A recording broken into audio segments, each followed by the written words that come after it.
Pwede ngayon at syempre tatanggap kami ng sahod at the same time tatanggap din yung mga pamilya namin na pinapadalan sa Pilipinas. Maaga akong gumising at umalis ng bahay para mag-withdraw. Tiniming ko rin na day off ko ang pagpapadala. Pero usually, hindi ko naman talaga tinatiming every payday. Or minsan kapag may gusto akong bilhin or may lakad ako, tinatiming ko talaga ng payday.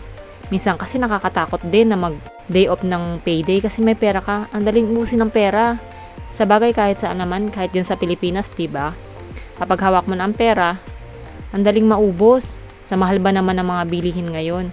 Ay nga't naglakad na lang ako kasi umuulan ngayon. Bawal kasi dito sa Japan na nagbabike ka habang hawak mo yung payong. Kasi abala din naman kung magsusuot ako ng kapote habang nagbabike, malapit lang din naman. Ayan nga pala yung pinag-groceryhan namin. Makikita nyo dyan sa video. Kaya minsan, pwede namin lakarin. Ang convenient nga dito kasi nasa paligid lang yung mga pwede mong pagbilhan. At the same time, magastos din. Kaya as much as possible, hindi ako lumalabas kapag day off ko.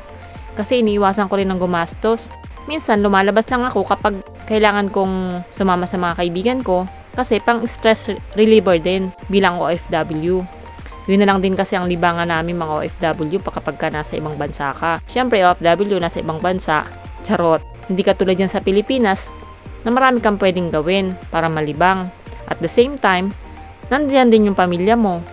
Pwede mo silang puntahan or makita anytime na gusto mo. Pwede mo silang mayakap. Kahit dito sa abroad, pwede mo makita, hindi mo naman pwedeng yakapin, diba? Kasi sa phone lang kayo nagkikita. At saka depende rin sa availability ng oras ninyo. Ayan na nga nung nadaanan ko yung grocery, naglakad pa rin ako. Papunta kasi yan dun sa 7-Eleven kung saan magwi-withdraw ako ng pera. Kasi nga nasa ATM yung sahod dito. Medyo malayo din pero sapat na rin para makapag-exercise kahit papano. Pero kapag ka hindi umuulan, syempre tamad tayo, binabay ko na lang. Ngayon kasi umuulan Tsaka okay lang din naman para kahit papano magalaw-galaw yung katawan. Ayan na nga, natatanaw na natin yung 7-Eleven. Diyan ako magwi-withdraw, pero hindi ako diyan magpapadala. Kasi iba rin ang convenience store na pinapadalhan namin. Dito kasi talaga, withdraw lang. Share ko nga lang pala, pwede rin ditong gamitin yung GCash, Visa card, at nako-convert siya sa yen. Katapos ko nga mag-withdraw, dumaan ulit ako sa bahay kasi sa opposite side naman, yung convenience store na pwede naming hulugan ng pera pagpapadala sa Pilipinas, which is yung mini-stop. Ganon din, malapit lang din siya at walking distance lang din. Kaya nilakad ko na lang din kasi makikita nyo naman na basa pa yung kalsada. So, ibig sabihin, umuulan pa that time, hindi lang masyadong makita sa video.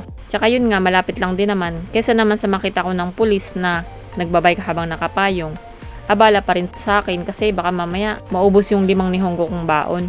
Charot, mahirapan pa ako, 'di ba? Mas better na maglakad. Itong diretsong daan na to, makikita nyo, dun lang yung pinakadulo na yan, nandyan yung mini-stop. Meron din dyan tawiran kapag punta ako sa trabaho, pero hindi ako dyan dumadaan kasi mas malayo. Dun ako sa medyo shortcut. Wala kasi masyadong stoplight doon, tsaka mabilis lang yung pag-stop. Pumupunta lang talaga ako dyan sa mini-stop na yan kapag may gusto akong bilhin katulad ng mga snacks, or yun nga, maghuhulog ako sa Pilipinas, at saka yung may mga in-order ako online, dyan ako naghuhulog. Kaya yun lang yung sinasadya ko dyan sa mini-stop. Tsaka bihira naman yung mangyari kasi as much as possible nga, hindi ako masyadong umu-order. Baka kasi ma-addict ako. Mahirap pa namang pigilan kasi walang rehabilitation para sa addict sa online. Charot, di ba? Alam nyo yan, ramdam nyo yan. Kaya kailangan din disiplinahin yung sarili sa paggastos. Alam nyo naman sa mga OFW, kailangan maipon natin yung pinagpaguran natin. Pero so far, honestly, wala ako masyadong ipon kasi nagmula ako sa zero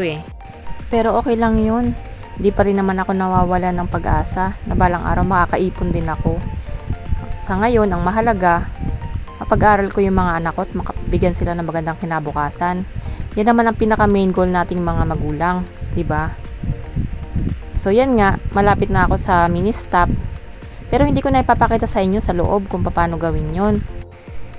Pero mag-comment kayo sa baba kung gusto ninyong malaman kung magkano ang sahod ng caregiver as trainee dito sa Japan at kung magkano ang pinapadala ko sa Pilipinas. May tanong din ako sa video na to at i-announce ko sa susunod kong upload kung sino ang mananalo. Pwede kayong manalo ng 100 GCash. Hanggang dito na lang. Salamat sa panonood. Bye!